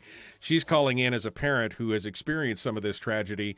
She made a comment in the chat room after I read that other comment out loud, and I think she wants to comment on it, and so we bring her on right now. Good morning, Edie. How are you? I'm pretty good, Michael. Thank you. Good morning. And yes, you're correct. I wanted to chat real quick about what that Chuck Olson said to you, which I think is wrong at every level. Being that my son at 16 years old was murdered with a firearm by other young people. It was kind of interesting because I got invited to speak at certain places, and I realized that as I was speaking and the questions that were coming up, they thought that I would be for gun control. And then, of course... Well, that must have been shocking for them. It was. And then they started, trying to show me wrong. And just me being me, told them pretty much how it was and what was going on. And, they cut me short because I didn't fit their narrative. And I even got invited to participate in confiscating guns from young people. They were trading, they were going to turn in these illegal guns that are passed around or stolen, and they would get a gift card. And they would also get immunity. And so I asked this person, I said, there is no way I can participate in something like that. Why would I give or even think about giving immunity if a crime or a murder or anything has been utilizing one of these guns that were turned in? Right. No, it makes no sense. I mean, this situation, and again, the loss of any life is tragic, especially the loss of a child is tragic. But to think that they can use this rhetorical device to basically say, "Oh, you're not really," basically what Chaco is saying is that I basically don't really believe in the principles that I'm saying. That if it was me, there'd be a whole different story. And I think you're a prime example of, no, that's not necessarily the case. The principles still hold. We still need to be able to defend ourselves. We still need to be able to defend our families and everything else. But this is the kind of emotional rhetoric that's used against gun owners and others. This is part of that whole process of saying, if you don't support the gun control measures that we do, then you're responsible for the killing of these children. That's essentially the blame. Right. And that's just wrong at every level. It's hateful. And I would never, ever, ever, ever, ever even insinuate something like that to make a point across, because that's just low. Right. Well, I mean, it's, but this is the tactic of the day, right? Again, it was a way to try and rhetorically shut the conversation down. And instead, it has spurred the conversation on further. It had exactly the opposite effect. But there are many people out there that would have gone, oh, you're right. I hadn't thought about it from my point of view and everything else. Again, I'm not trying to minimize the tragedy of what's going on. And when we talk about things, when we talk about things like statistics and the number of people killed and all those other things, that's not to diminish the tragedy of each and every death. It's to say that what we're seeing here, people, is a fear campaign that's being built by news media and politicians greedy with power who want to make you feel like this is happening everywhere, all the time, every day, and that you need to be fearful the minute you step out your front door or maybe even inside your own home because something like this is going to happen. And yet statistically, again, we're talking about a fraction of a percentile that of people, bad people doing bad things against legalized gun. So you want to punish and penalize 99.9+% of all lawful gun owners for the actions of these handful of few, and people are starting to see through that. And I think that's part of the issue here. Yeah, the other thing that it sounds like isn't being talked about that much are the illegal guns that are passed around. These the thugs and the bad actors and the young people. They're trading it for drugs, and they want to look like. In my case, those were all stolen guns that they were passing around. I mean, 16, 17, and 19-year-olds it's already illegal to have a handgun, much less a stolen handgun. So if you want to push some laws that might make a difference is, if you have somebody that's got a stolen handgun, no matter what the age, slap a significant charge with a significant sentence on there, and make it an issue that stolen guns are guns used with in crimes. Raise it up to the felony level, not some C or A misdemeanor. Right. So, no, absolutely. I mean, you've got to punish the perpetrators, and that's the thing. It's become a revolving door. I'm reminded of John Stossel's interview here a few years ago with a bunch of prison inmates. He actually sat down with a bunch of inmates who were in prison, and he actually asked them, how long would it take you after you leave this prison to get a firearm? And they said about 90 minutes. About 90 minutes from the time that they walk out the gate of the prison, they could get a firearm. And again, most of them illegally traded firearms, ones that are passed around, ones that are straw purchased by somebody else or whatever. Criminals are not going to have a problem breaking the law and doing it that way. No. All you're doing here is outlawing and criminalizing law-abiding citizens. And that's the tragedy of this whole thing. And it makes it that much cooler, that much, gang, I'm going to have a notch in my belt for them to get a hold of a firearm and do something with it. Yeah. Well, it's frustrating. And again, as somebody who's gone through this kind of tragedy, Edie, it's good to see your response. It's your response to that kind of stuff. I got to be honest, this whole thing, for me is very frustrating to watch because the emotion overwhelms the situation so much. Right. This idea that they must do something. Now, I mean, obviously when this happened to you is tragedy, but I mean, did you feel like somebody had to do something, that there was some law that would have been passed that would have changed this for you, or? Oh, actually, one of the things that they give you and people that have been crimes victims is to not jump quickly to change the law or to make a law that could have unintended consequences, and to actually, wait throughout the process and analyze it and see what may or may not have made a difference. And of course, for us, there's no going back, but the only thing I could really do is look forward to see and consider what things make a difference in the future for people. And it could be something as easy as once somebody is convicted, how long does an Alaskan wait for a sentence? Right. 1 year, 3 years, 5 years? Let's talk. Yeah. I mean, that may not have much to do with gun control, but that's one of that's in the process in the legal process, the justice process.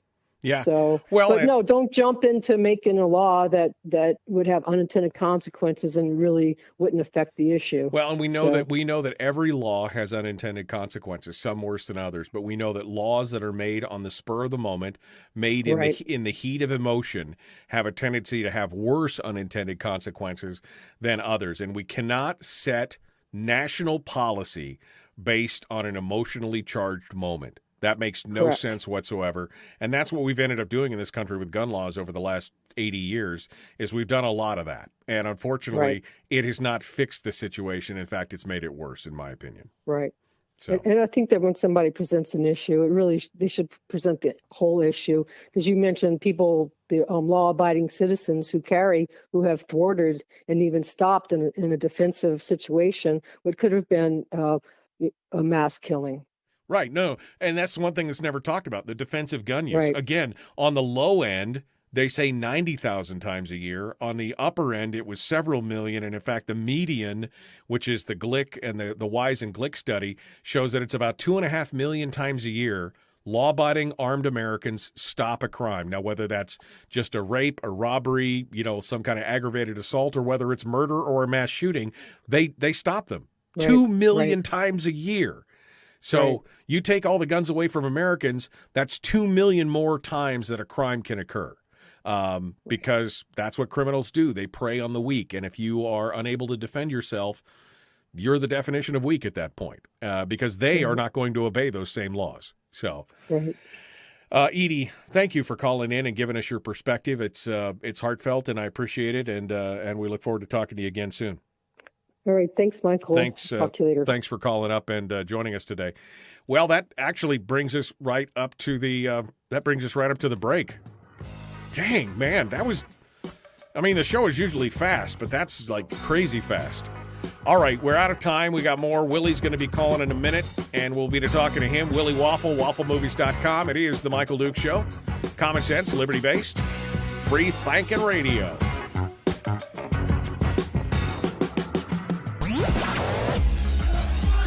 Our light, our guide, and our trusted friend.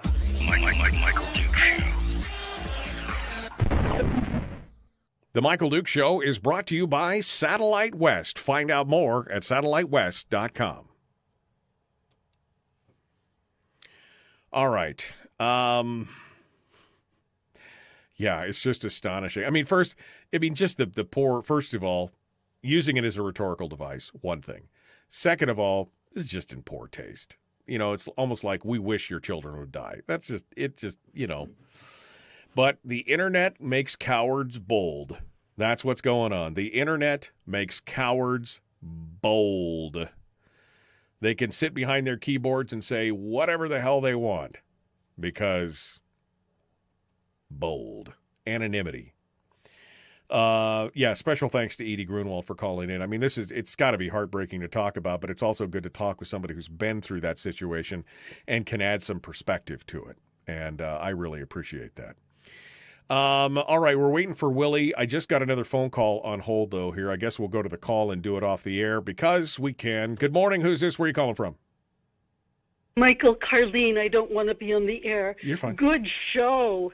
Good show today. Yeah. I mean, it is every week, but this was just energetic and alive. Yeah, no, this is a very good Thank show. you. You know it's a good show when you blink and it's 90 minutes later. You're like, what just happened? I don't know what happened, but we got through it very quickly. And lots of good information. know. Yeah. So And Dr. John Lott, I've heard him on Charlie Kirk's show and Tony Perkins' show, so I'm getting familiar with his voice, and on your show quite a few times. Yeah, no, Dr. Lott is an amazing guest. He's got a lot of information, sometimes too much information. Sometimes he can overwhelm you with information, but his books are amazing. I recommend anybody who hasn't read More Guns, Less Crime. I mean, you got to remember where Dr. Lott came from. He was a statistician that was ambivalent to guns. He had no dog in the fight or anything else, but after he wrote More Guns, Less Crime as a statistician, he kind of got launched into the national spotlight, and he has become a pro-gun advocate because he realizes all the misinformation that's being put forward out there and the lies that are being told, and it forced him from the middle. He was, again, ambivalent to guns. He's now become a pro-gun crusader because he understands where this is going, and so it's definitely I remember I first talked to him before he was really pro-gun. His interviews early on this show 15 years ago were very different than his interviews today. I'll tell you that for nothing. And he simplified it today. Seems like Jacob Sullum, I have a hard time understanding. Sometimes I have to really pray for wisdom a lot. And but I do like him, and I see his articles in our newspaper. Yeah, Jacob Sullum. Thank you so much, Michael. Jacob Sullum's a good writer. I'm working on getting Robbie Sove from Reason Magazine on because he's been following a lot of these things, and he's been talking about the reaction from the Uvalde Police Department and how that is really the that is really the crime in what's going on here. The fact that they sat outside for over an hour from the first time that the first 911 call came in to the time that the Border Patrol finally told the Uvalde police to go pound sand because they'd been holding them back, and they went in on their own. So Robbie Sove has been following that as well. He writes for Reason. So we're going to get him on next week, I think, as well. So, but Carlene, thank you for your kind words. Go ahead. People are surprised at the pushback. Thanks, Michael. Yep. No, absolutely. Thank you for your kind words. We appreciate you calling in and joining us as well. David says, I appreciate that segment. Thank you, Edie. And yes, the keyboard warriors, America's army of loudmouth wimps. I mean, that's the thing. When you look at where I post and things like that, I'm using my name, my real name. Not that stops some people from saying rude and stupid and sometimes offensive things, but there's a lot of people out there, especially in places like YouTube and others, YouTube or Twitch, where they are a pseudonym. You don't know who they are. They don't put a picture up. They don't do anything else, and they say things like that because, again, anonymity makes the cowards bold. They don't want to have to actually. I mean, I invited Chaco to call in. If you want to call in and have a conversation about it, we can. We've had conversations on this show with people who are vehemently anti-gun, and they've been reasonable conversations. It's not like we haven't had disagreements, but we're not yelling at each other. We're not talking over each other. We're trying to have a reasoned discussion. But see, that's not the point. The point is that they don't want to have a reasoned discussion. They want you to shut up. They want you to shut up, and they want you to toe the line and do what you're told because they know best. Because if there was just no guns, it would all be great, except for the fact that the problem is that there's never going to be no guns. Even in places like Australia and England and all these other places that they point to, there are still guns. And in fact, the bikies in Australia, the biker gangs, they call them bikies, the bikies in Australia have made it a cottage industry, not just to create guns, but to create machine guns for criminals. They have busted whole machine shops where they have found that they have been in the manufacturing process of manufacturing machine guns. So, I mean, it's just insane. Absolutely insane. All right, we're 20 seconds out. I can see my phone is buzzing. Oh, and there's the ding. We're getting ready to do it. The Michael Dukes Show. Common sense, liberty-based, free-thinking radio. Do me a favor, like and share this show. Like and follow the show page. Check us out on Patreon. Become a member of the Common Sense Corps. Here we go. All right.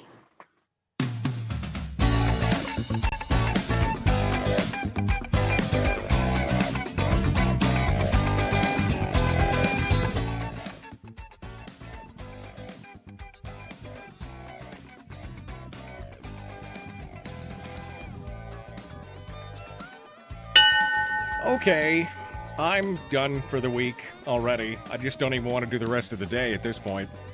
But that's okay. This is the way to take us into it. The weekend, it's Willie Waffle, wafflemovies.com, our entertainment reporter and movie critic extraordinaire.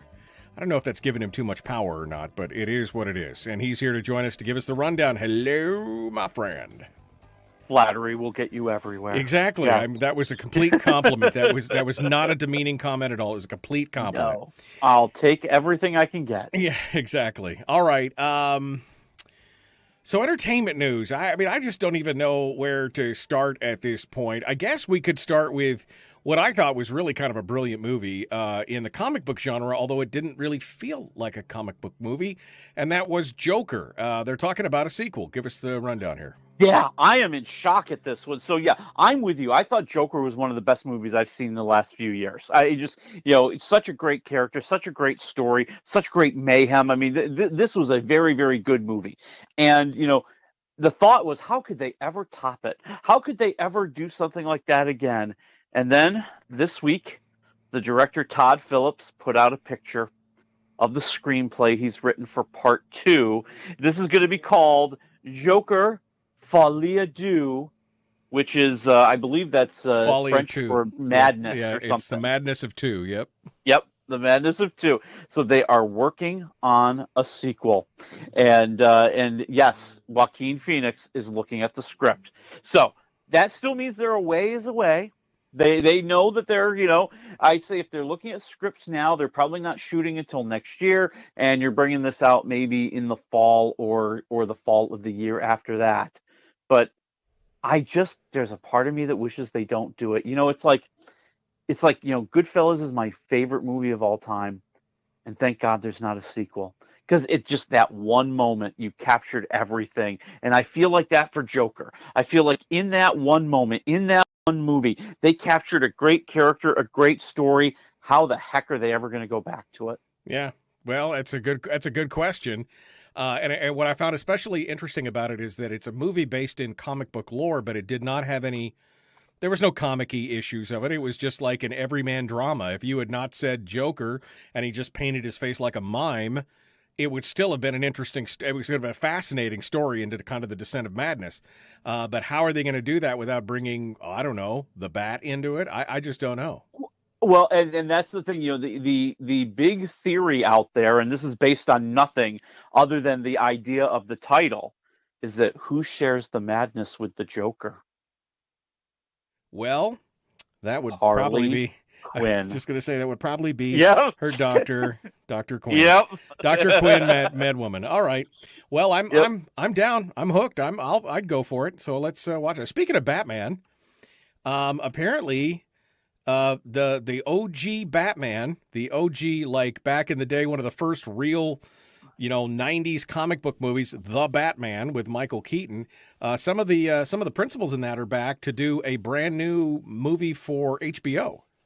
Yeah, this is actually really cool. So HBO Max is doing a Batgirl movie, and it's going to star J.K. Simmons as Commissioner Gordon, and who is in this in all the iterations, Batgirl's father, and he does not know that. Right. It's going to have Brendan Fraser as Firefly, the villain. So now she's got a villain to fight. But the thing that shocked everybody, the announcement that got everybody excited, the announcement that the directors couldn't hold back on, they announced that, yes, Michael Keaton has agreed to appear as Batman in the Batgirl movie. This would be his second appearance. Now, He's also supposed to appear as the original Batman in the Flash movie, which isn't going to come out until like June of next year.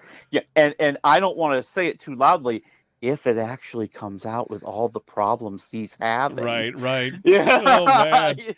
So, he's now Michael Keaton is going to appear in the HBO version, which is going to be out like in this fall. So he's going to show up here first, even though he recorded The Flash a while ago. Right. But I mean, the short story for everybody who might not know. So Ezra Miller, who plays the Flash, has many, many legal problems because he is not acting like a sane person. He is breaking into people's houses. He is harassing people. He is acting like somebody who just wants to go to jail. He's acting like the Joker instead of the Flash.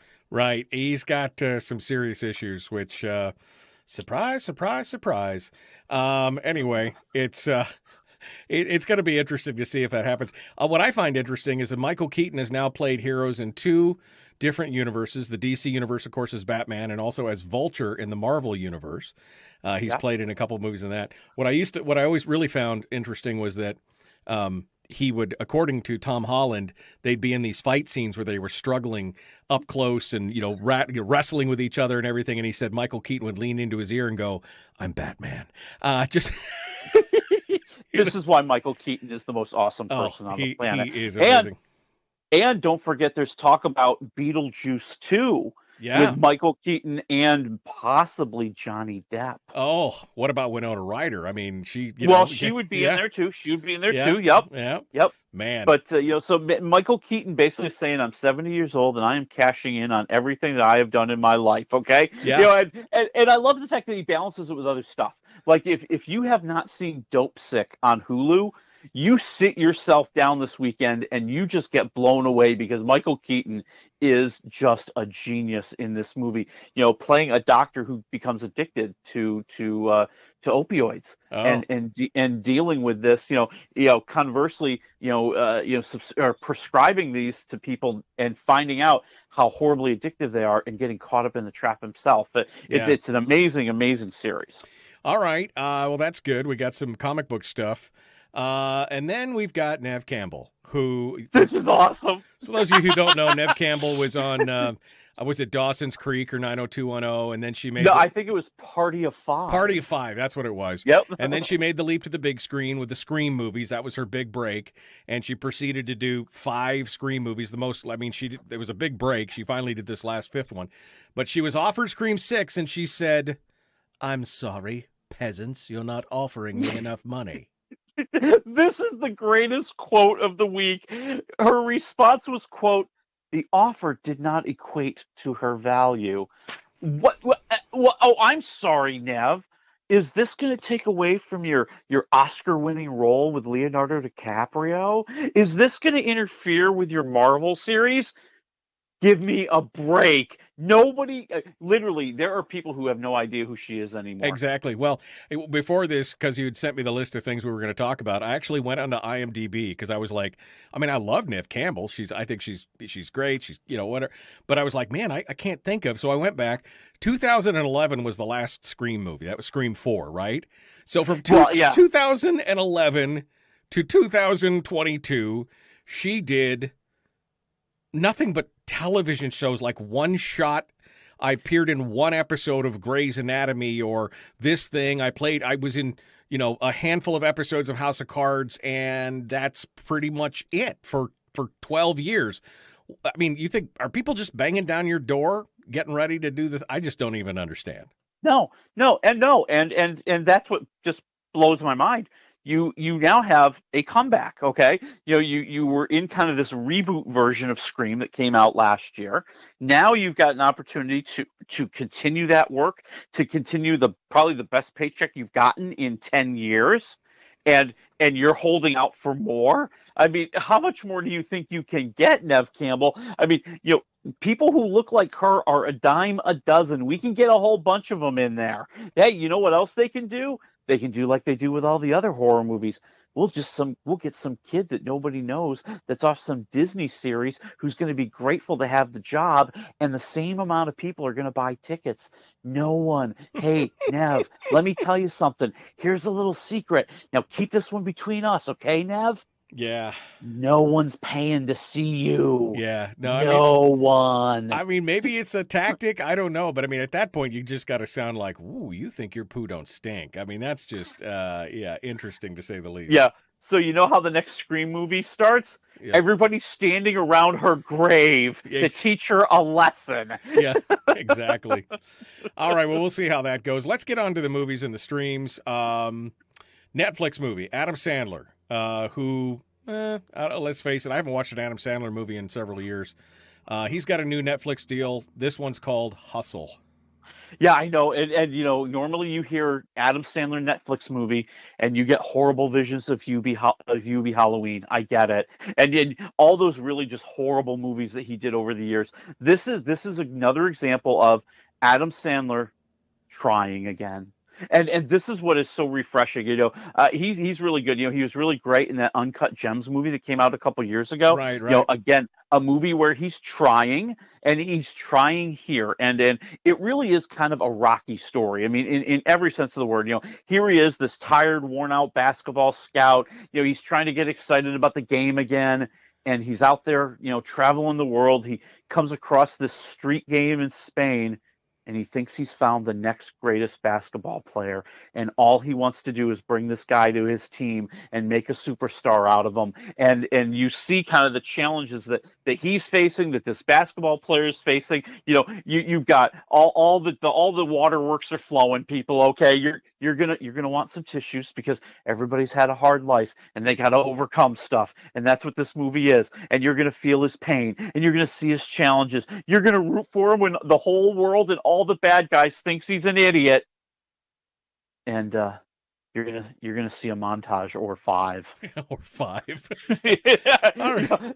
That's the funny thing. Hustle is like 2 hours long. I swear to God, half an hour of it is just montages. Okay. I'm just like, like, dude, like, you're really overdoing it here. I get it. He's working out and trying to get in shape. Understood. Right. So, but it sounds like you kind of like this one. -1 to 4 waffles. Yeah. What do you say? Going 3.5 waffles. This is a lot of good stuff going on here. It's a lot of heart, and it's not. Yeah, you know, I don't mind me to watch a little Happy Gilmore every now and then, but sometimes it just got ridiculous. But this, you know, he can do dramatic when he wants to.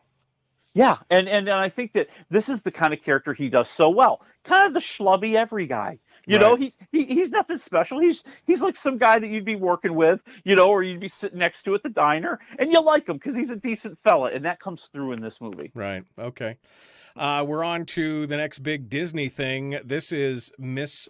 Marvel, the series on Disney Plus. More Marvel stuff on Disney. What do we got? Oh yeah, but you know, here this is where this is really special. This is where Disney takes the Disney young adult tween formula and mixes it with the Marvel superhero formula, and they're hoping that they make gold, right? They're hoping it's like putting peanut butter in your chocolate, baby. And there's a lot of good stuff going on here. This is actually fairly good. So, you know, it's about this young girl, you know, lives in Jersey City, and you know, she idolizes Captain Marvel. And you know, let's just say her parents don't understand it, and they're a little bit more conservative, and they don't want to see her running around with all these crazy costumed people at these conventions. And don't forget, we're also in a world where the superheroes really exist. Right. So this is like a hero worship, and it turns out she receives a gift, and this gift mysteriously starts to give her the powers of Captain Marvel, and somebody at the school has found out that she has this. Oh, okay. Yeah. Well, I mean, I sounds interesting. What do you think overall? I'm going 3 waffles out of 4. I think, you know, there's this young gal, Iman Vellani, who plays Kamala, who's the lead. She is Ms. Marvel, is extremely charming. You know, she is the ultimate typical kind of tween girl. You know, the tween nerd girl who, you know, has bullies at school, but also has really cool friends. And if people just would get to know her, they'd realize how awesome she was. All right. Well, I'm down to watch it. We'll have to see. Disney Plus, Ms. Marvel. All right, my friend. Thanks for coming in. We will see you next week. Oh, I can't wait. You know, next week we're going to talk a little bit about the new Disney movie Lightyear. Okay. I'm all about it. Back with more on Monday, folks. Have a great day. A great weekend. We'll see you then.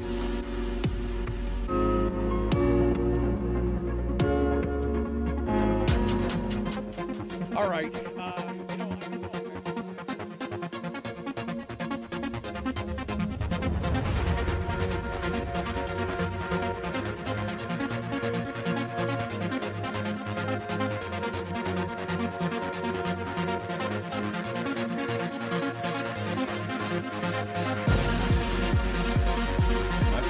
To watch it till all the episodes are out.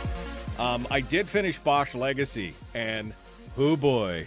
Oh no! Oh boy! now that's so now good. I got to get caught up. Yeah, no, it's so good.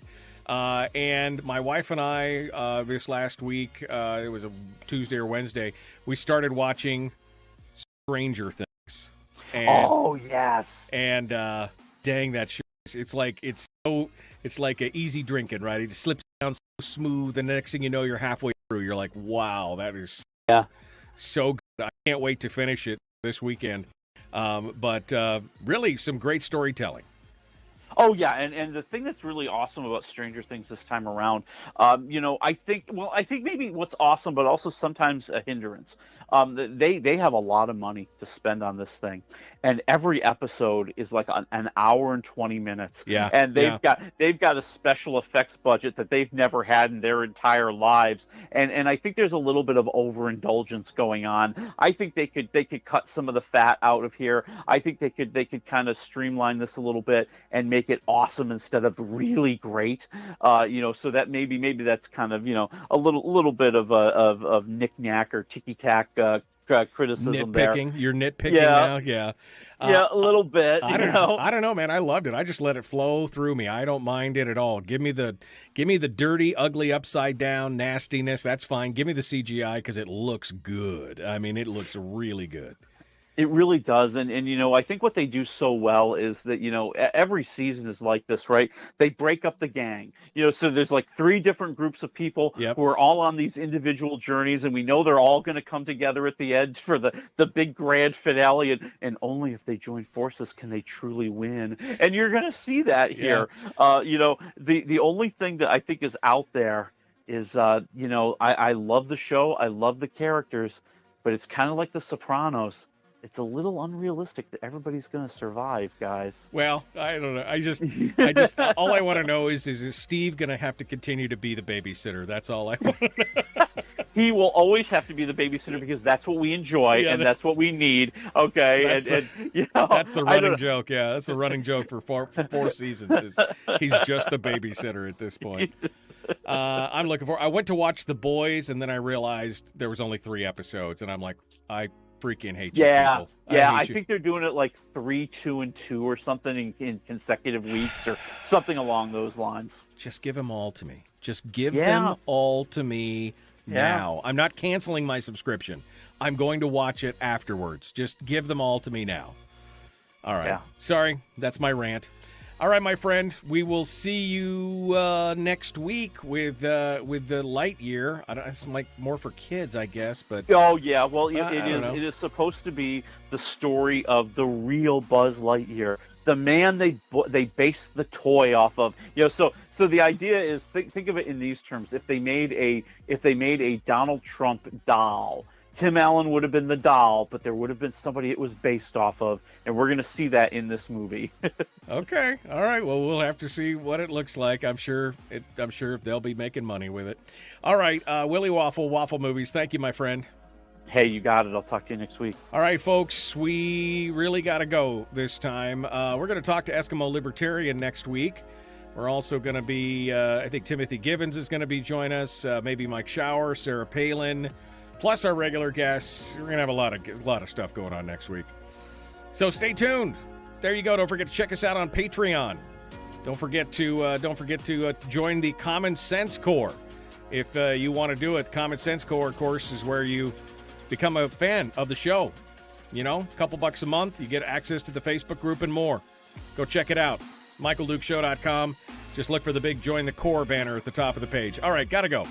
We'll see you on Monday.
We've shed our terrestrial radio skin, and now we are slimy lizard internet people.